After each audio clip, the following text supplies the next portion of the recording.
प्रभु यीशु मसीह के नाम से आप सबों का मैं स्वागत करता हूँ। இயேசு கிறிஸ்துவின் நாமத்தினாலே உங்கள் எல்லோரையும் நான் வரவேற்கிறேன். आज से लेकर लगातार हम नेहेमिया की किताब में से कुछ बात सीखने के लिए कोशिश करेंगे. இன்றிலிருந்து தொடர்ச்சியாக நாம் நெகேமியாவின் புத்தகத்திலிருந்து சில காரியங்களை தியானிப்பதற்கு முயற்சி எடுக்கலாம். ये किताब अध्ययन करने से हमारे आत्मिक जीवन में एक क्रांति आने का संभावना है. இந்த புத்தகத்தை தியானிக்கும் பொழுது நம்முடைய ஆவிக்குரிய வாழ்க்கையிலே ஒரு புரட்சி வருவதற்கு வாய்ப்புகள் உண்டு. नेहेमिया की किताब जरूर एक ऐसे व्यक्ति के बारे में हम देखते हैं जो सरकारी नौकरी में होते हुए परमेश्वर के लिए बड़ा काम किया था.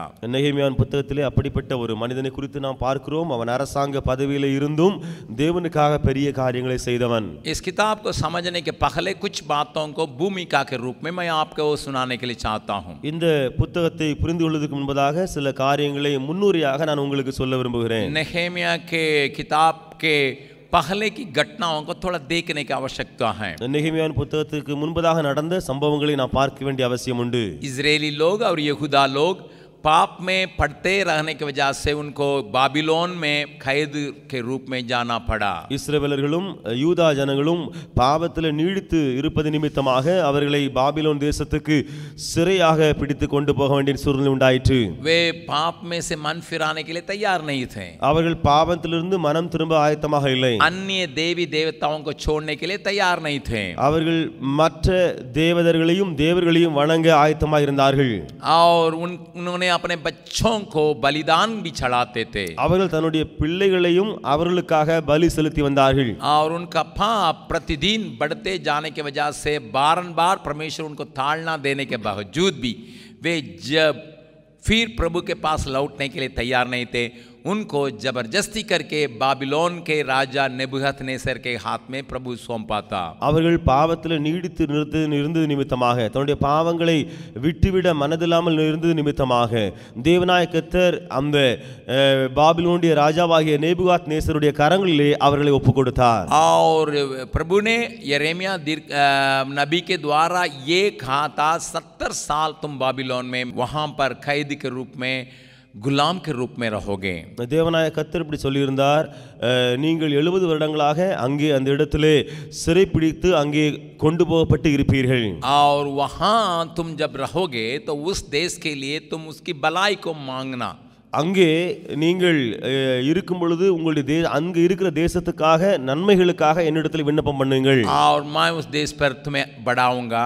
நான் அந்த தேசத்திலே உங்களை நான் வளர்த்துவேன். तुम्हें आशीष दूंगा. உங்களை ஆசீர்வதிப்பேன். और 70 वर्ष के बाद मैं फिर तुम्हें लौटाऊंगा. திரும்ப 70 வருடங்கள் முடிந்த பின்பு உங்களை திரும்பி கொண்டு வருவேன். कुप्रुस नाम करके एक राजा को मैं खड़ा करूंगा. அங்கே கோரேஸ் என்று சொல்லி ஒரு ராஜாவை அங்கே நான் நிறுத்துவேன். वहां जब वो राजगद्दी में बैठेगा तुम्हें फिर वापस आने के लिए कहेगा. அங்கே அவன் ராஜ பதவியில் இருக்கும் பொழுது உங்களை திரும்பி இங்க வரும்படி அழைப்பான். और सत्यानाश किया हुआ यरूशलेम को फिर बनाने के लिए वो आज्ञा देगा. அங்கே அழிந்து கிடக்கிற எருசலேமை திரும்ப கட்டுவதற்கு உங்களுக்கு அவன் கட்டளையிடுவான். इस भविष्यवाणी को हम ஏசாயா के किताब में पढ़ते हैं. இந்த தீர்க்க தரிசனத்தை நாம் ஏசாயாவின் புத்தகத்திலே வாசிக்கிறோம். कुछ बातों को मैं यहाँ पर कह के आगे बढ़ने के लिए चाहता हूँ. இங்கு சில காரியங்களை சொல்லி நான் முன்னேறி செல்ல விரும்புகிறேன். परमेश्वर आने वाली विपत्ति के बारे में भी उनको बतलाता है. தேவனாய கர்த்தர் வரப்போகிற ஆபத்துகளை குறித்தும் அவர்களுக்கு சொல்கிறார். और कितना दिन वो आफतियों में वे फंसे रहेंगे उसको भी कहता है.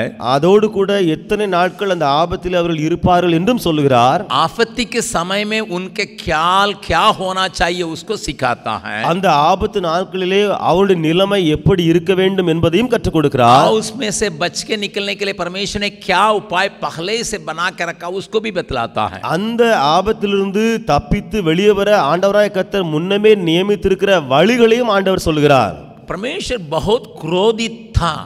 ஆண்டவர் அதிகமாக கோபமுடையவராக இருந்தார். क्योंकि बार-बार कोसने के बावजूद भी ये लोग ठीक नहीं होते हैं. ஏனென்றால் அவர்களுக்கு திரும்ப திரும்ப சிக்ஷைகள் கிடைத்தாலும் அவர்கள் சரியாகவில்லை. परंतु परमेश्वर का प्रेम में ठंडापन नहीं आया है. ஆனால் தேவனுடைய அன்பிலே அங்கே ஒருபோதும் குளிர்ந்த நிலைமை காணப்படவே இல்லை. कभी-कभी मैं बहुत ताज्जुब करता हूँ. சில நேரங்களிலே அதிகமாய் நான் ஆச்சரியப்படுகிறவன். एक बार किसी को दंड दीजिएगा, ஒருமுறை யாரையாவது நீங்கள் தண்டனை கொடுங்களேன், दूसरे बार उनको सीधा करने के लिए कोशिश कीजिएगा, இரண்டாவது முறை அவர்களை சரியாக்குவதற்கு நீங்கள் முயற்சி எடுங்கள், चौथे बार उनको कोशिश कीजिएगा, திரும்ப 3-4 முறையும் முயற்சி எடுங்களேன். फिर जब आप उब जाते हैं திரும்ப நீங்களே அங்கே போதும் அப்பா என்று சொல்லி விட்டு விடுவீர்கள், हाथ धो लेते हैं, நீங்கள் முழுவதுமாக அதிலிருந்து கை கழுவி விடுவீர்கள், फिर आपसे नहीं होगा करके कहते हैं, நீங்கள் சொல்வீர்கள் என்னால் இது முடியாது. उस प्रकार की स्थिति में इजरायली लोग थे, அப்படிப்பட்ட நிலைமையிலே தான் இஸ்ரவேலர்கள் இருந்தார்கள். परंतु ஆனால் उनके पूर्वजों से जो वाचा बांधा था परमेश्वर ने, அவர்களுடைய முன்னோர்கள் மத்தியிலே ஆண்டவர் எந்த உடன்படிக்கை செய்தாரோ, अब्राहम इसहाक याकूब के साथ उसने वाचा बांधा था, ஆபிரகாம் யாக்கோபு ஈசாக்கோடு கூட ஆண்டவர் உடன்படிக்கை பண்ணியிருந்தாரே, दाऊद के साथ वाचा बांधा था, தாவீதோடு உடன்படிக்கை பண்ணப்பட்டிருந்தது. उन वाचाओं के कारण इनके साथ अच्छा बर्ताव कर रहा है, அந்த உடன்படிக்கையின் நிமித்தமாக ஆண்டவர் இவர்களோடு கூட அழகாக ஈடுபட்டு வருகிறார். सारी विपत्तियों का कहने के बाद भी वापस लाने की बातों को भी कह रहा है, எல்லா ஆபத்துகளை சொன்ன பின்பும் கூட அவர்களை நான் திரும்ப கூட்டி வருவேன் என்றும் ஆண்டவர் சொல்லுகிறார். और लाके क्या करेंगे उसको भी कहता है, அங்கே நான் உங்களை கூட்டி சேர்த்து என்ன செய்வேன் என்றும் ஆண்டவர் சொல்லுகிறார். कौन सा राजा को परमेश्वर खड़ा करने जा रहा है उसको भी भविष्यवाणी करता है, அந்த இடத்துல எந்த ராஜாவை அங்கே நான் நிறுத்த போகிறேன் என்பதையும் தீர்க்கதரிசனமாக சொல்கிறார். जबकि उस राज्य का भी वहां कुछ निशाना नहीं था, அப்பொழுது அந்த ராஜ்யபாரம் உண்டாகும் என்பதற்கு ஒரு அடையாளங்களும் அங்கே காணப்படவில்லை. वहां उस राज्य में एक राजा उत्पन्न करेगा करके कोई पता ही नहीं था, அந்த ராஜ்யத்திலே ஒரு ராஜா வருவான் என்று சொல்லி யாருக்குமே தெரியாமல் இருந்தது. लेकिन प्रभु उसके नाम को बतलाता, कुप्रूस को मैं खड़ा करूंगा, ஆனால் அங்கே ஆண்டவர் அந்த ராஜாவின் பெயரையும் சொல்கிறான், கோரேசை நான் அங்கே கொண்டு வருவேன். मुझे नहीं जानने के बावजूद भी मैं उसको जानता हूं, நான் அவன் என்னை அறியாமல் இருந்த போதிலும் நான் அவனை அறிந்திருக்கிறேன், और उसको मैं एक चरवाहा के नाई ठहराऊंगा, நான் அவனை உங்களுக்காக மேய்ப்பனை போல கொண்டு வருவேன், उसके द्वारा यरूशलेम को मैं फिर बनाऊंगा, அவன் மூலமாக எருசலேமை திரும்ப நான் கட்டுவேன். इन सारी बातें जैसा परमेश्वर ने कहा था वैसे ही हुआ, இந்த எல்லா காரியங்களும் தேவன் எப்படி சொன்னாரோ அப்படியே நடந்தன. जिस प्रकार परमेश्वर ने कहा था उसी प्रकार हुआ, எப்படி ஆண்டவர் சொல்லி இருந்தாரோ அவ்வாறே நடந்தன. और आपको इन सारे इतिहास के बारे में बतलाने के लिए मैं नहीं जा रहा हूं. இந்த எல்லா வரலாறை குறித்தும் சொல்ல நான் விரும்பவில்லை. जब 70 बरस पूरा हुआ, 70 வருடங்கள் முடிந்த பின்பு वहां पर एक जागृति आई, कुप्रूस राजा பெர்சியா देश में चले आया, அங்கே ஒரு எழுப்புதல் உண்டாயிற்று. கோரேஸ் ராஜா என்பவன் பெர்சியா நாட்டுக்கு போனான். बाबिलोन का राज्य खत्म हुआ, பெர்சியா राजा उठा, அங்கே பாபிலோனுடைய ராஜ்யபாரம் முடிந்து அங்கே பெர்சியாவின் ராஜ்யபாரம் ஆரம்பிக்கிறது. उसका कुप्रूस राजा जब बड़ा बैठने से तुरंत उसने आज्ञा निकाला, அங்கே கோரேஸ் ராஜா என்பவன் உட்கார்ந்த உடனேயே ஒரு கட்டளை பிறப்பிக்கிறான். मुझे परमेश्वर ने राजा इसलिए ठहराया मैं यरूशलेम को फिर बनाऊं, என்னை தேவனாய கர்த்தர் ராஜாவாக நியமித்ததின் காரணம் நான் எருசலேமை கட்ட வேண்டும். जबकि वो अन्य जाति है, அவன் பிரஜாதியானா இருந்தான். परमेश्वर के साथ उसका कोई ताल्लुक नहीं है, தேவனோடு கூட அவனுக்கு எந்த தொடர்பும் கிடையாது. परमेश्वर को बजने वाला नहीं है, அவன் தேவனை ஆராதிக்கிறவன் அல்ல. परंतु परमेश्वर ने अपने वचन के अनुसार कार्य किया, ஆனால் தேவனாய கர்த்தர் தன்னுடைய வசனத்தின் மூலமாக கிரியை செய்தார். और यहूदी लोगों से कहने लगा, அங்கே யூதர்களை பார்த்து சொல்ல ஆரம்பித்தான், जिसका मन है जाके यरूशलेम को बनाओ, யாருக்கெல்லாம் மனதிலே ஏவப்படுகிறீர்களோ அவர்கள் எல்லாம் எருசலேமை கட்டுங்கள், जो जाएंगे वो चले जाएं, யாரெல்லாம் போக விரும்புகிறீர்களோ அவர்கள் எல்லாம் போங்கள், जो नहीं जा सकते उनके लिए धन दौलत को दें, ஒருவேளை அவர்கள் போகவில்லை என்று சொன்னால் அவர்கள் இங்கே இருந்தால் அவர்களுக்கு நீங்கள் பொன்னையும் பொருளையும் கொடுங்கள். प्रभु के नाम की स्तुति महिमा होवे, கர்த்தருடைய நாமத்துக்கு மகிமை உண்டாவதாக. कई लोग जा बैठे, அநேகர் போனார்கள், परंतु कुछ लोग उनके लिए कई साधनों को दिए थे, ஆனால் அநேகர் இங்கே உட்கார்ந்து அவர்களுக்கு போனவர்களுக்கு अनेक பொருட்களை கொடுத்தார்கள். इस 70 वर्ष की अवस्था में இந்த 70 வருடங்கள் நடந்தபோது कई यहूदी लोग जो परमेश्वर के दास हैं, அநேக யூதர்கள் தேவனுடைய ஊழியக்காரர்களாக இருந்தார்களே, परमेश्वर की आराधना करने वाले, தேவனை வணங்குறவர்களாக இருந்தவர்கள், वे उनको परमेश्वर ने उठा के खड़ा किया था, அவர்களை தேவனாய கர்த்தர் உயர்த்தி நிலைநிறுத்தினார். वो राजमहल में ऊंचे पदवी में पाए जाते थे, அவர்கள் அந்த அரண்மனையிலே உயர்ந்த பதவிகளில் இருந்தார்கள். Daniel, Daniel, Shadrach Meshach Abednego, Shadrach Meshach Abednego, Zerubbabel, Joshua, इस प्रकार अनेक लोगों को परमेश्वर ने खड़ा किया था. இப்படி அநேகரை தேவன் அங்கே நிறுத்துகிறார். अन्य राजाओं ने इनके खूबियों को देखा, மற்ற பிரஜாதி ராஜாக்கள் இவர்களுக்குள்ளே இருக்கிற திறமைகளை கண்டார்கள். और उनके ऊपर भरोसा रखा, இவர்கள் மீது நம்பிக்கை வைத்தார்கள். उनके ऊंचे पदवी में रखा, அவர்களை உயர்ந்த பதவிகளில் வைத்தார்கள். उस प्रकार रखा हुआ व्यक्ति में से एक जन है नहम्याह. அப்படி உயர்ந்த பதவிகளில் வைக்கப்பட்ட மனிதர்களில் ஒருவன் தான் இந்த நெகேமியா. इस नहम्याह இந்த நெகேமியா राजा का पिलाने हार रहा, ராஜாவுக்கு பானபாத்திரக்காரனா இருந்தான். क्योंकि ஏனென்றால் राजा कुछ भी चीज को खाने के पीने के पहले ராஜா எந்த காரியத்தை சாப்பிடுவதற்கோ அல்லது குடிப்பதற்கு முன்பதாக ये उसको टेस्ट करना है, இவன் அதை ருசி பார்க்க வேண்டும். क्योंकि उन दिनों में ஏனென்றால் அந்த நாட்களிலே लोग दूसरे राजाओं को मारने के लिए जहर मिला के पिला देते थे. அங்கே ஜனங்கள் அந்த ராஜாவை கொல்லுவதற்காக விஷம் கலந்த சாப்பாடையோ அல்லது பானத்தையோ குடிக்க கொடுப்பார்கள். राजा के साथ खड़ा होने वाला बहुत बहुत वफादार होना चाहिए. ராஜாவோடு நிற்பவன் அதிகமான ஒரு விசுவாசத்துக்கு மிகவும் பாத்திரமாக இருக்க வேண்டும். और ऐसे लोगों को ही राजा साथ रख सकता है. அப்படிப்பட்டவர்களை தான் ராஜா தன்னோடு கூட வைக்க முடியும். इतना भरोसा उसके ऊपर राजा रखना है. இப்படிப்பட்ட ஒரு நம்பிக்கை அவர்கள் மீது ராஜா வைக்க வேண்டும். नहम्याह ऐसे एक पदवी में आ बैठा है. இப்படி ஒரு பதவியிலே தான் நெகேமியா வந்து இருக்கிறான். नहम्याह के ऊपर पूरा पूरा भरोसा रखा है राजा. நெகேமியாவின் மீது ராஜா முழுவதுமாக நம்பிக்கை வைத்திருக்கிறார். इसका मतलब उस व्यक्ति को भी अन्य लोग छूना नहीं करके बहुत ध्यान से उसके ऊपर ख्याल रखा जाता था. அந்த மனிதனை யார் மற்றவர்களும் தொடக்கூடாது என்று சொல்லி அதிக கவனமாக பாதுகாக்கப்பட்டானவன். कई सुविधाएं दी जाती थी, அவனுக்கு அதிக வசதிகளும் கொடுக்கப்பட்டன. ऐसे अधिकारियों को बहुत बड़ा वेतन भी ठहराया जाता था ताकि वे भ्रष्टाचार में ना पड़े. அப்படிப்பட்ட மனிதனுக்கு அதிக சம்பளமும் கொடுக்கப்பட்டு வந்தது. காரணம் அவர்கள் லஞ்சம் வாங்குகிற தொழிலை கரமே வைக்க கூடாது என்று சொல்லி. और इसलिए नहम्याह बहुत मुख्य स्थान में, बड़े स्थान में एक राज्य में एक अधिकारी के रूप में बैठा है. இது நிமித்தமாக அந்த நெகேமியா என்பவன் அந்த அரண்மனையிலே ஒரு ராஜாவுக்கு ஒரு பெரிய அங்கே அடுத்ததாக ஒரு அதிகாரியின் பதவியிலே இருக்கிறான். मेरी बात को थोड़ा ध्यान से सुनिएगा. என் காரியங்களை கவனித்து கேளுங்கள். हम नहम्याह के जीवन के बारे में, उसके क्रिया के बारे में अध्ययन करने जा रहे हैं इन दिनों में. நாம் இந்த நாட்களில் நெகேமியாவுடைய வாழ்க்கை குறித்தும் அவனுடைய கிரியைகளை குறித்தும் தியானிக்க போகிறோம். कौन परमेश्वर के लिए बड़ा काम कर सकता है? யார் தேவனுக்காக பெரிய வேலை செய்ய முடியும்? कौन परमेश्वर के लोगों के लिए चिंता कर सकता है? யார் தேவ ஜனங்களுக்காக கவலை கொள்ள முடியும்? पहले उसके भीतर ये मनुष्यत्व को आप समझेंगे, तब आप इस बात में अपने को बैठा सकेंगे. முதலாவது அவனுக்குள்ளே இருக்கிற அந்த காரியங்களை புரிந்த பின்புதான் நீங்கள் உங்களை அவனுடைய இடத்தில் வைத்து பார்க்க முடியும். इस बात में थोड़ा ध्यान देना पड़ेगा. இந்த காரியத்திலே கொஞ்சம் கவனம் செலுத்த வேண்டும். मैं आपको एक इंफॉर्मेशन देने के लिए चाहता हूं. நான் உங்களுக்கு சில இன்ஃபர்மேஷனை கொடுக்கிறோம். 90 साल से यरूशलेम का शहरपना टूट पड़ा है. 90 வருடங்களாக அந்த எருசலேமினுடைய அலங்கம் இடிந்து கிடக்கிறது. 90 साल से 90 வருடங்களாக 90 साल से पड़ा हुआ उस शहरपना का खड़ा करने के लिए एक व्यक्ति को परमेश्वर चुन रहा है. அந்த 90 வருடங்களாக இடிந்து கிடக்கிற அந்த அலங்கத்தை சரி செய்ய ஒரு மனிதனை ஆண்டவர் தெரிந்தெடுக்கிறார். बाइबल बतलाती है, வேதம் சொல்கிறது पूरा शहरपना को 52 दिन में वो खड़ा कर दिया. முழு அந்த அலங்கத்தை எல்லாம் அவன் 52 நாட்களுக்குள்ளே எழுப்பி விட்டான். 2 महीना भी नहीं हुआ. 2 மாதங்கள் கூட ஆகவில்லை. नहम्याह की किताब में हम देखते हैं, நெகேமியா புத்தகத்தில் நாம் பார்க்கிறோம் 52 दिन में वो खड़ा कर दिया. 52 நாட்களுக்குள்ளே அவன் அங்கே கட்டிவிட்டான். कितना दिन से गिरा हुआ है? எவ்வளவு நாட்களாக அது அப்படியே விழுந்து கிடக்கிறதாம்?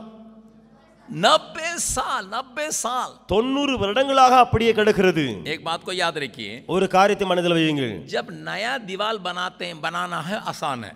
புதிய சுவரை எழுப்ப வேண்டும் என்று சொன்னால் அந்த காரியம் எளிது. नया बिल्डिंग बनाना आसान है. புதிய கட்டடத்தை கட்டுவது எளிதுதான். लेकिन पुराना बिल्डिंग के फिर खड़ा करना बड़ी दिक्कत है. ஆனால் பழைய இடிந்த அந்த கட்டடத்தை திரும்ப எழுப்புவது கடினமே. राजमिस्त्रियों से पूछिएगा, நீங்கள் அங்கே மேஸ்திரியை பார்த்து கேளுங்களேன். वे तुरंत कहेंगे भैया नया मकान है, फटाफट हम लोग बना सकेंगे. அவர் உடனே சொல்லுவார்கள், அண்ணன் புதிய கட்டடம் சொன்னா உடனே செஞ்சு கட்டிடலாம். लेकिन नया पुराने काम को सीधा करना बड़ी दिक्कत की बात. ஆனா பழைய இடிஞ்சு போன வேலையை சரி செய்வது ரொம்ப கஷ்டமான காரியம். लेकिन इसने 52 दिन में खड़ा कर दिया. ஆனால் இவனோ 52 நாட்களுக்குள்ளே அவன் எழுப்பி விட்டான். बगल वाला का हाथ पकड़ के बोलिए, பக்கத்துல கரங்களை எப்படி சொல்லுங்க, कितना साल कभी बर्बाद क्यों न हो, எவ்வளவு நாட்கள் அங்கே கெட்டு போயிருந்தாலும் हम उसको कम समय में पूरा कर सकेंगे। நாம் அவைகளை குறைந்த நாட்களுக்குள்ளே சரியாக்கி விடுவோம்.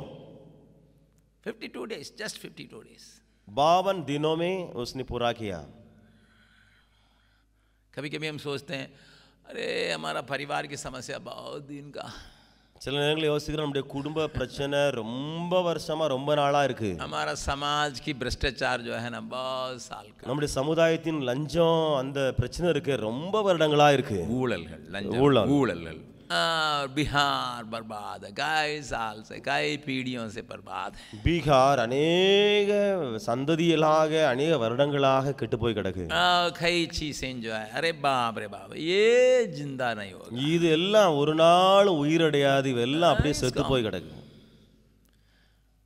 अगर एक मनुष्य उठेगा, ஒரு மனிதன் எழும்பினால், सही व्यक्ति उठेगा, சரியான மனிதன் எழும்பினால் 90 साल की बर्बादी को 52 दिन में खड़ा कर सकता. 90 வருடங்களாக அழிந்த காரியத்தை 52 நாட்களுக்குள்ளே சரியாக்கி விடுவான். जब बाबिलोन राजा यरूशलेम में गया था, பாபிலோனின் ராஜா எருசலேமுக்கு சென்றபோது, उसको लूटने के लिए जब गया था, அங்கே கொள்ளையடிப்பதற்காக அவன் சென்றபோது, वो एक पत्थर के ऊपर दूसरा पत्थर को नहीं रहने दिया ஒரு கல்லின் மேலே ஒரு கல் இராதபடிக்கு அழித்து போட்டான். और जला भी दिया. அவன் எரித்தும் போட்டான். इसलिए मंदिर बर्बाद हुआ இது निमित्तமாக அங்கே ஆலயம் இடிக்கப்பட்டது. और शहरपना भी बर्बाद हुआ. அங்கே அலங்கமும் இடிக்கப்பட்டது. परमेश्वर ने ज़रुब्बाबेल और यहोशू दोनों के नेतृत्व में कुछ लोगों को विदा किया. ஆண்டவராகிய கர்த்தர் ஜெருபாபேல் யோசுவாவின் தலைமைத்துவத்திலே சிலரை அங்கே அனுப்பி வைத்தார். ज़रुब्बाबेल गवर्नर था, यहोशू महायाजक था. அங்கே ஜெருபாபேல் கவர்னராக இருந்தான், யோசுவா என்பவன் அங்கே பிரதான ஆசாரியனாக இருந்தான். ये यहोशुआ और वो यहोशुआ जो मूसा के साथ था वो दूसरा है. இந்த யோசுவாவும் மோசேயோடு இருந்த யோசுவாவும் வேறு வேறானவர்கள். और इसको आप समझ लीजिएगा. நீங்கள் புரிந்து கொள்ளுங்கள் இந்த காரியத்தை. वे लोग आके मंदिर को बनाने के काम शुरू किए थे. இவர்கள் வந்து அங்கே எருசலேமின் ஆலயத்தை கட்டுகிற பணியிலே தங்களை ஈடுபடுத்தினார்கள். लेकिन शत्रुओं ने उसको मना कर दिया. ஆனால் சத்துருக்கள் அவர்களை தடை செய்தார்கள். 16 साल वे लोग ठहरे रहे. அவர்கள் 16 ஆண்டுகள் அப்படியே செய்யாமல் இருந்தார்கள், தரித்திருந்தார்கள். फिर परमेश्वर ने नबियों का खड़ा किया. திரும்ப தேவனாய கர்த்தர் தீர்க்கதரிசிகளை அனுப்பினார். 2 नबियों का खड़ा किया. 2 தீர்க்கதரிசிகளை அனுப்பினார். एक का नाम हगाय, ஒருவனுடைய பெயர் ஆகாய், दूसरा का नाम जकरिया. இரண்டாவது தீர்க்கதரிசியுடைய பெயர் ஜக்கரியா. इन दोनों के भविष्यवाणी को सुनने के बाद फिर ज़रुब्बाबेल के लोग फिर बनाने लगे. இந்த 2 பேருடைய தீர்க்கதரிசனங்களை கேட்ட பின்புதான் ஜெருபாபேலை சேர்ந்தவர்கள் அங்கே ஆலயத்தை கட்டினார்கள். मंदिर को जब बना लिए, அங்கே ஆலயத்தை கட்டி முடித்த பின்பு बहुत आनंद हुआ, அநேக களிகூர்தலும் சந்தோஷம் உண்டாயிற்று. बहुत खुशी मनाए. அவர்கள் அதிகமாக கொண்டாடினார்கள் அந்த காரியத்தை. फिर परमेश्वर ने यज्रा के नेतृत्व में कुछ लोगों को विदा किया. திரும்ப தேவனாய கர்த்தர் எஸ்ராவின் அந்த தலைமைத்துவத்திலே சிலரை அனுப்பினார். वो आके उन लोगों को वचन सिखाया. அவர்கள் வந்து அவர்களுக்கு வசனத்தை கற்றுக் கொடுத்தார்கள். उनके अंदर कार्य किया. அவர்களுக்குள்ளே கிரியைகளை செய்தார்கள். लेकिन अभी भी एक बहुत बड़ा काम बाकी रहा. ஆனால் இப்பொழுதும் ஒரு வேலை மீதமாயிருந்தது. क्या है? அது என்ன? वे सुरक्षित नहीं थे. அவர்கள் பாதுகாப்புக்குள்ளே இல்லை. उनके चारों तरह का शहरपना भी बना नहीं है. அவர்களுக்கு நான்குபுறம் இருந்த அந்த அலங்கமும் கூட கட்டப்படவில்லை. यहाँ एक महत्वपूर्ण बात को हम सीख सकते हैं. இங்கே ஒரு மகத்துவமான காரியத்தை நாம் கற்றுக்கொள்ள முடியும். किसी जगह जब बर्बाद है, எந்த இடம் கெட்டுப்போய் அழிந்து கிடக்கிறதோ, शैतान ने बर्बाद करके रखा, சாத்தான் வந்து அதை கெடுத்து போட்டு இருக்கிறான். लोगों का पाप ने उनको बर्बाद करके रखा, ஜனங்களுடைய பாவங்கள் அங்கே கெடுத்து போட்டு இருக்கிறது, सत्यानाश हो चुका है, முழுவதுமாக அழிந்து போய்விட்டது. अभी उसमें बनाने के लिए परमेश्वर आपको और हमको भेज रहा है. அங்கே கட்டுவதற்காக தேவனாய கர்த்தர் உங்களையும் என்னையும் அனுப்புகிறார். तो ये काम पहले सोचना है. முதலாவது யோசிக்க வேண்டிய காரியம் என்ன? हम वहां लोगों को परमेश्वर के पास लाने के ये कार्य को करना है. நாம் அங்கே ஜனங்களை தேவ சமூகத்திலே கொண்டு வரக்கூடிய வேலையை செய்யணும். हम पुराना नियम में मंदिर को देखते हैं, लेकिन नया नियम में तुम ही परमेश्वर का मंदिर हो करके कहा गया है. நாம் பழைய ஏற்பாட்டிலே ஆலயங்களை பார்க்கிறோம், ஆனால் புதிய ஏற்பாட்டிலே நீங்கள் தான் அந்த ஆலயம் என்று சொல்லப்பட்டிருக்கிறது. इस प्रकार के लोगों को इकट्ठा करके आराधना करने के लिए जमा करना है. அப்படி ஜனங்களை சேர்த்து ஆராதிப்பதற்காக கூட்ட வேண்டும். जीवित परमेश्वर के पास आने के लिए मन फिराव का अनुभव में लाना है. அவர்களை தேவனுடைய சமூகத்திலே மனம் திரும்பக்கூடிய காரியத்துக்குள்ளே நாம் அழைப்பு கொடுக்க வேண்டும். ये पहला कदम. இது முதலாவது அடி. इसलिए इसके लिए शत्रु कई प्रकार के रुकावट को डालेगा. இதற்காக சத்ரு अनेक தடைகளை கொண்டு வருவான், धमकी को लाएगा, अनेक பயமுறுத்தலை கொண்டு வருவான். जैसे ज़रुब्बाबेल और उसके लोगों के सामने लाया था. எப்படி ஜெருபாபேல் அவனுடைய ஜனங்களுக்கு முன்பதாக சத்ரு கொண்டு வந்தானோ, परंतु ஆனால் वहां रोकना नहीं. அங்கே நிற்க கூடாது. ठीक है, हम मंदिर बना लिए, நாம் இப்பொழுது ஆலயத்தை கட்டிட்டோம், एक झुंड को तैयार कर दिए, ஒரு கூட்டத்தை ஆயத்தப்படுத்திட்டோம், किसी गांव में, किसी ब्लॉक में, किसी प्रांत में हम एक मंदिर को बना लिए, ஏதோ ஒரு கிராமத்திலயோ பிளாக்லயோ எந்த ஒரு பகுதியிலயோ நம்ம ஆலயத்தை கட்டிட்டோம். लेकिन वहां काम अंत नहीं हुआ। ஆனால் அங்கே நம்முடைய வேலை நிற்கல, முடியல. लेकिन हम फिर क्या करना है? திரும்ப நாம் என்ன செய்யணும்? लोगों को वचन में स्थिर करना है, ஜனங்களை வசனத்திலே நாம் இன்னும் ஆழப்படுத்தணும். और उसके बाद அதற்கு பின்பு यहाँ काम पूरा नहीं हुआ, இங்கேயும் வேலை முழுவதும் முடியல, उनको ये काम पूरा नहीं हुआ है, இங்கே வேலைகள் முழுவதும் முடியவில்லை. उस झुंड को सुरक्षा के लिए प्रबंध करना है, அந்த கூட்டத்தை நாம் ஒரு பாதுகாப்புக்கு உள்ள வளையத்துக்குள்ளே கொண்டு வரணும். हम दीवार क्यों बनाते हैं? நாம் ஏன் சுவரை எழுப்புகிறோம்? दो काम से, ரெண்டு காரியத்தை வச்சு. एक ஒன்று सुरक्षा, பாதுகாப்பு, जानवर नहीं आए, அங்கே ஆடு மாடுகள் உள்ள வரக்கூடாது, फालतू लोग ना घुसें, இன்னும் தேவையில்லாதவங்க எல்லாம் உள்ள வந்துடக்கூடாது, और कई प्रकार की सांप नहीं आए, அநேக விதமான பாம்பு விதங்கள் உள்ள வந்துடக்கூடாது. उसके लिए हम लोग दीवार बनाते हैं। நம்ம அதுக்காக நான் சுவர் எழுப்புறோம். और दूसरी बात, ரெண்டாவது காரியம், हम क्यों दीवार बनाते हैं? நாம் ஏன் அங்கே சுவர் எழுப்புறோம்? हम और वे अलग हैं, நாமும் அவர்களும் வேறு வேறானவர்கள். वॉल सेपरेट्स, वहां पे दीवार बिल्कुल अलग करता है. मसीह जीवन में, கிறிஸ்தவ வாழ்விலே ये दोनों जरूरी हैं। இந்த ரெண்டு காரியமும் அவசியமே. एक सुरक्षा का आवश्यकता है, ஒன்று பாதுகாப்பு தேவை, दूसरा இரண்டாவது हम एक दिखाने पड़ता है एक अलगदाई जीवन ये है, அதாவது நாங்கள் ஒரு வித்தியாசமான வாழ்க்கை வாழ்வதற்காக அழைக்கப்பட்டவர்கள் என்று சொல்லி காண்பிக்க வேண்டும். यही दीवार का काम है, இதுதான் சுவரினுடைய வேலை. केवल मंदिर बनाने से काफी नहीं है, ஆலயம் கட்டுவதனாலே முடிஞ்சு போகாது, केवल उनको वचन की शिक्षा देना काफी नहीं है, அங்கே வசனத்தின் ஆழத்தை கூட்டினால் போதாது, उनको सुरक्षा के लिए काम करना है। அவர்களுக்கு பாதுகாப்பான காரியத்தை செய்யணும். वे अलग किए हुए लोग, पवित्र लोग करके लोगों को दिखाना पड़ेगा, அவர்கள் பிரித்தெடுக்கப்பட்டவர்கள் பரிசுத்தமானவர்கள் என்று சொல்லி ஜனங்களுக்கு காண்பிக்க வேண்டியிருக்குது. हमें पता चलेगा दुनिया को, அப்பொழுதுதான் உலகத்தாருக்கு தெரிய வரும். आज की आत्मिक सेवकाई में जो ये काम नहीं करता है, இன்றைய ஆவிக்குரிய ஊழியங்களிலே யார் இந்த வேலையை செய்யலையோ लोग उनको खतरनाक के जगह पर छोड़ देते हैं। ஜனங்கள் அவர்களை ஒரு ஆபத்தான இடத்திலே விட்டு விடுவார்கள். भाई बहन, சகோதர சகோதரிகளே, आपके व्यक्तिगत जीवन में ये जरूरी है, உங்களுடைய ஆவிக்குரிய தனிப்பட்ட வாழ்க்கையிலும் இது தேவை. प्रभु का ग्रहण किया आपने, நீங்கள் இயேசுவை ஏற்றுக்கொண்டீர்கள், प्रभु का वचन को पढ़े हैं, தேவ வசனத்தை வாசித்தீர்கள். परंतु आपके लिए एक और बात की बहुत बहुत दरकार है। ஆனால் உங்களுக்கு இன்னும் अनेक காரியங்களுக்கு அதிக அவசியம் உண்டு. आप एक पेड़ को लगाते हैं, நீங்கள் ஒரு செடியை நட்டுறீங்க, மரத்தை पानी डालते हैं, அதுக்கு தண்ணி ஊத்துறீங்க, लेकिन वहां रोकते नहीं है। ஆனால் அங்கே நிக்கல இல்லையா? पेड़ को तो लगा दिए அங்கே மரத்தை நட்டியாச்சியா, और उसके लिए खाद भी दिए हैं, அதற்கு நம்ம ஓரெல்லாம் போட்டாச்சியா, पानी भी दिए हैं, தண்ணீரும் பாய்ச்சாச்சியா, अभी उसमें कोपल भी निकल रहा है, அதுல அங்கே இலைகள் எல்லாம் வெளியே வருது, बहुत खुश है, நல்ல சந்தோஷமான காரியம். लेकिन वहां आप नहीं रोकते हैं। ஆனா அங்க நிக்கல இல்லையா? क्या करते हैं? என்ன செய்வீங்க? उसके लिए एक बाड़ा बांधते हैं, அதற்காக ஒரு சின்ன வேலி அடைக்கிறீங்க. अगर छोटा सा पौधा हो छोटा लगाते हैं, ஒரு சின்ன செடியா இருந்தா ஒரு சின்ன வேலி बड़ा அடைக்கிறீங்க, बड़ा पौधा बड़ा करते हैं, ஒரு பெரிய மரமா இருந்தா ஒரு பெரிய வேலி அடைக்கிறீங்க. अगर नहीं हो இல்லன்னு சொன்னா क्या होता है? என்ன நடக்கும்? बकरी आके खा लेगा, ஆடு மாடுகள் வந்து சாப்பிட்டுரும், गाय आके खा लेगा, மாடுகள் வந்து சாப்பிட்டுரும். और लोग जाते जाते उसको तोड़ दे। ஜனங்கள் போற வழியில அதை பறிச்சுட்டே போயிருவாங்க. कितने पेड़ तोड़ा गया है, எத்தனை மரங்கள் இங்கே அப்படி பறிக்கப்பட்ட நிலைமையில, कितने पेड़ को तोड़ा हुआ देख रहे हैं। எத்தனை மரங்கள் இப்படி பறிக்கப்பட்ட நிலைமையில பாக்குறீங்க. जब कभी मैं पेड़ को तोड़ा हुआ देखता मैं रोता हूँ, எப்படி எல்லாம் யாராவது மரத்தின் இலையோ பூவை பறிக்கிறத பார்த்தா நான் அழுறேன். इतना बड़ा मैं लगा नहीं सका, இவ்வளவு பெரிய வேலி என்னால அடைக்க முடியல.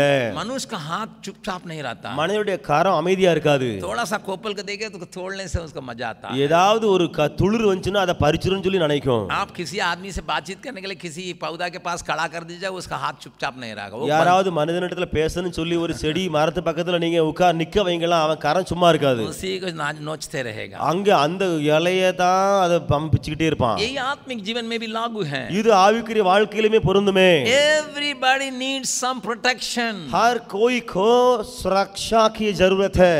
वो शायद लोगों लोगों के तरफ से मिल सकता है, ஒருவேளை ஜனங்களிலிருந்து பாதுகாப்பு உண்டாகலாம் जरूर நமக்கு. परमेश्वर देता है, ஆண்டவர் பாதுகாப்பு கொடுக்கிற लेकिन உண்மைதான். लोगों की जिम्मेदारी है. ஆனால் ஜனங்களுக்கு இந்த பொறுப்பு இருக்கு. आपको सुरक्षा के लिए परमेश्वर ने क्या उपाय किया है? உங்கள் பாதுகாப்புக்கு தேவன் செய்த வழி என்ன? पहले माँ बाप को देता है, முதலாவது தாய் தகப்பனை ஆண்டவர் கொடுத்தார். आपको वो सुरक्षा करते हैं, அவர்கள் உங்களை பாதுகாக்கிறார்கள். लेकिन हमेशा माँ बाप सुरक्षा नहीं दे सकते. ஆனா எப்பொழுதுமே தாய் தந்தனுடைய பாதுகாப்பு உங்களுக்கு இருக்காது. मैंने इतना बड़ा लोहा का एक सुरक्षा का एक दान लगाया, நான் இப்படிப்பட்ட ஒரு பாதுகாப்புக்கு ஒரு ஏற்பாடு செஞ்சிருந்தேன். लेकिन पेड़ बढ़ गया, ஆனால் மரம் வந்து வளர்ந்துட்டு, मोटा हो गया, அங்கே மரம் வளர்ந்து பெருசாயிட்டு, उसको हटा दिया. कुछ दिन तक माँ बाप के सुरक्षा में रहते हैं, சில நாட்கள் வரைக்கும் நாம் தாய் தகப்பனுடைய பாதுகாப்புல இருக்க முடியும். फिर आपको हम लोग देख लेंगे. திரும்ப நீங்க என்ன, நான் பாத்துருவேன், என்னையே பாத்துருவேன். कुछ दिन तक हम रहते हैं. சில நாட்கள் வரைக்கும் நாம இருக்கிறோம். We need somebody to protect us.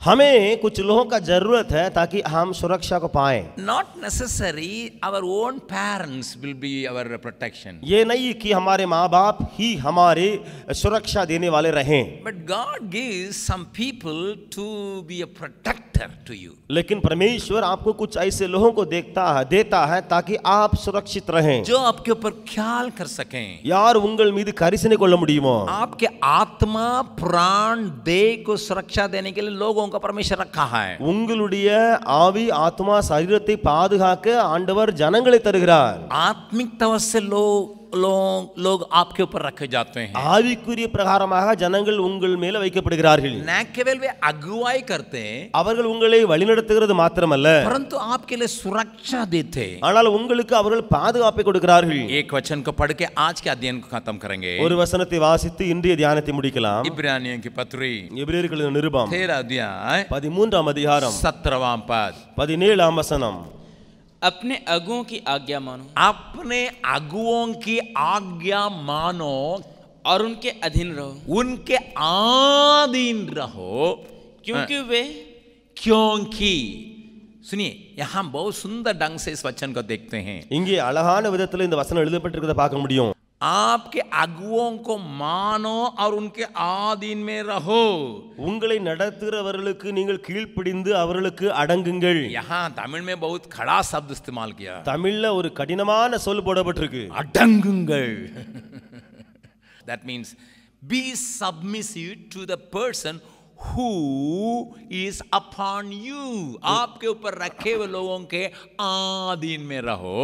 அதாவது உங்கள் மேல வைக்கப்பட்டிருக்கிறார்களே அவர்களுக்கு கீழாக நீங்கள் இருங்கள். क्यों? ஏன்? क्योंकि ஏனென்றால் क्योंकि वे उनके समान तुम्हारे प्राणों के लिए जागते रहते हैं. वे तुम्हारे प्राणों के सुरक्षा के लिए जागते रहते हैं. जिन्हें लेखा देना पड़ेगा, जिन्हें लेखा देना पड़ेगा.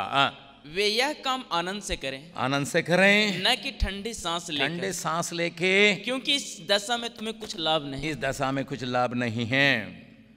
ஏனென்றால் உங்களை நடத்துகிறவர்கள் உங்கள் ஆத்மாக்களுக்காக உத்தரவாதம் பண்ணுகிறவர்களாய் விழித்திருக்கிறவர்களானபடியினால் அவர்கள் துக்கத்தோடு அல்ல சந்தோஷத்தோடு அதை செய்யும்படிக்கு அதை அப்படி செய்யுங்கள். वे तुम्हारे सुरक्षा के लिए जिम्मेदार हैं. அவர்கள் உங்கள் பாதுகாப்புக்காக பொறுப்பாளிகள். आपके लिए मेरे लिए लोगों को परमेश्वर लगाया है. உங்களுக்காகவும் எனக்காகவும் ஆண்டவர் ஜனங்களை கொடுத்திருக்கிறார். आपकी सुरक्षा के लिए, உங்கள் பாதுகாப்புக்கு. we need people to protect us. हमें लोगों की जरूरत है कि हमारी सुरक्षा मिले. मैं सब कुछ जानता हूँ, நான் எல்லாம் அறிஞ்சிருக்கிறேன், मुझे किसी का दरकार नहीं है. எனக்கு யாரும் தேவையில்லை. ऐसे लोग कहते हैं. அப்படித்தான் ஜனங்கள் சொல்லுவாங்க. जहाँ बाड़ा टूट जाता है, எங்கே வேலி உடைஞ்சிருமோ वहाँ बैरी आराम से घुस जाता है. அங்கே எதிராளியானவன் எளிதாக உள்ளே வந்துருவான். मान लीजिए बड़ा पेड़ के लिए बकरी से कतरा नहीं है. இப்படி வைத்துக் கொள்ளுங்கள், ஒரு பெரிய மரம் ஆயிற்று, அந்த மரத்துக்கு ஆட்டுக்குட்டியினால எந்த ஒரு பிரச்சனையும் கிடையாது, कोई परेशानी नहीं. ஆடு வந்து இன்னும் ஒன்றும் செய்ய முடியாது. मैं उस दिन ही रोड में जा रहा था. நான் அந்த நாளிலே இந்த ரோட்ல போய்கிட்டு இருந்தேன். इतना मोटा पेड़ है, ஒரு பெரிய மரமா இருந்துச்சு. बकरी उसको काट नहीं सकता है, அந்த ஆடு வந்து அதை சாப்பிட முடியல. लेकिन ये 2 जन ये काम कर रहे थे. ஆனா 2 பேர் ஒரு காரியத்தை செஞ்சாங்க. अच्छा पेड़ है, நல்ல மரம். ट्वाइंग ट्वाइंग ट्वाइंग करके खोदा चला रहे हैं। அங்கே கோடாரி எடுத்துக்கிட்டு கீழே டாயின் டாயின் டாயின் சொல்லி வெட்டிக்கிட்டு இருந்தாங்க. उनको उस लकड़ी से काम लाने के लिए नहीं, उनको जलावन चाहिए, அங்கே क्योंकि ठंडा पड़ रहा है। அதாவது அவர்களுக்கு அந்த மரத்தினால வேலை இல்லை, ஏன்னா அவர்களுக்கு கொஞ்சம் வேணும், ஏன்னா குளிர் அடிச்சிட்டு இருக்கிறதுனால அவங்களுக்கு கொஞ்சம் எரிக்க சில பொருள் வேணும். और उस पेड़ को देखिएगा ऐसा है, அந்த மரத்தை பாருங்க, அது மாதிரி வளைஞ்சுக்கிட்டு உள்ள போய் இப்படி இருந்துச்சு. उसको कमर बना दिया लोगों ने। அந்த மரத்தை இடுப்பு ஷேப்புக்கு ஆகிட்டாங்க. वो मैं सोच रहा था ये लोग ब्यूटी पार्लर का काम करते हैं, स्लिम करते हैं। நான் நினைச்சேன் ஒரு பியூட்டி பார்லர் வேலை செய்யறாங்க, அப்படியே மரத்தை நல்லா ஷேப் பண்ணி வச்சிடுறாங்க. क्यों? ஏன்? उनको जलावन चाहिए। அவர்களுக்கு அந்த குளிர் விட்ட சில எரிக்க பொருள் வேணும். क्यों? वो पेड़ के लिए सुरक्षा नहीं है, ஏன் அந்த மரத்துக்கு பாதுகாப்பு இல்லையா? कोई डांटने वाला नहीं है, யாரும் அங்க திட்டுறவங்க கிடையாது, कोई बाड़ा नहीं है, எந்த ஒரு வேலியும் கிடையாது, खुले मैदान में है, அது முழுவதும் திறந்த வெளியில இருக்கு. इसलिए यहाँ ट्वाइंग ट्वाइंग करके वो काट के ले जा रहे हैं। அவர்கள் ட்வாயின் ட்வாயின் சொல்லி வெட்டி எடுத்துட்டு கொண்டு போயிடுறாங்க. और कुछ दिन के बाद क्या होगा? சில நாட்கள் கழிந்து என்ன நடக்கும்? एक आंधी आएगी, ஒரு பெரிய புயல் அடிக்கும், पेड़ टूट के गिर, அந்த மரம் பலன் இல்லாதனால கீழே விழுந்துரும். You may be anybody, आप कोई भी हो सकते हैं, आप बड़ा हो सकते हैं, நீங்கள் பெரிய ஆளா இருக்கலாம், बहुत पहुंच गए ஒரு होंगे, பெரிய காரியத்தை அடைஞ்சவங்களா இருக்கலாம், लेकिन आपके लिए सुरक्षा चाहिए। ஆனால் உங்களுக்கும் பாதுகாப்பு தேவை. ये कभी मत सोचिएगा। இதை ஒருபோது யோசிக்காதீங்க. मैं आत्मिक तौर से बहुत जबरदस्त महिमा पाया हुआ व्यक्ति हूँ। நான் மகிமை பெற்றிருக்கிற ஒரு ஆவிக்குரிய மனிதன் என்று சொல்லி मंदिर में परमेश्वर की महिमा उतरा था, ஆலயத்துல தேவ மகிமை இறங்கிட்டுதான். महिमा पाया हुआ व्यक्ति हूँ, அங்கே மகிமையை நான் பெற்றிருக்கிறவன் என்னுடைய ஆலயத்துல. वचन को सीखता हूँ। நான் வசனத்தை கற்றிருக்கிறேன். नो नहीं है, नो, नहीं है. you need a protection. आपको सुरक्षा की जरूरत है. God kept people for you to get protected. और परमेश्वर ने लोगों को आपके लिए इसलिए रखा ताकि आप सुरक्षित हो. कलीसिया में एक प्राचीन को रखता है, சபைகளிலே அங்கே மூப்பர்களை வைத்திருக்கிறார், एक पासवान का रखता है, அங்கே போதகரை ஆண்டவர் வைத்திருக்கிறார், और आपके ऊपर अगुओं का रखा है। உங்கள் மேலே ஆண்டவர் லீடர்ஸை வைத்திருக்கிறார். वो आपको प्रोटेक्ट करेंगे। அவர்கள் உங்களை பாதுகாப்பார்கள். जो व्यक्ति कहता हमको किसी का प्रोटेक्शन चाहिए नहीं, எனக்கு ஒருவருடைய பாதுகாப்பும் வேண்டான்னு யார் சொல்றானோ, मैं इतना बड़ा हो गया, நான் பெரிய ஆளாயிட்டேன், मुझे बकरी नहीं खा सकता, என்ன ஆடு வந்து சாப்பிட முடியாது, भैंस नहीं खा सकता, என்ன எருமை மாடு வந்து சாப்பிட முடியாது, लेकिन तो भी आप खतरा में है। ஆனாலும் கூட நீங்க ஆபத்துல இருக்கீங்க. इस बात नहीं होने की वजह से இந்த காரியம் அங்கே இல்லாது இருந்ததுனால यरूशलेम बर्बाद था, எருசலேம் கெட்டு போயிட்டு, यरूशलेम बर्बाद था। எருசலேம் அழிந்து போயிருந்தது.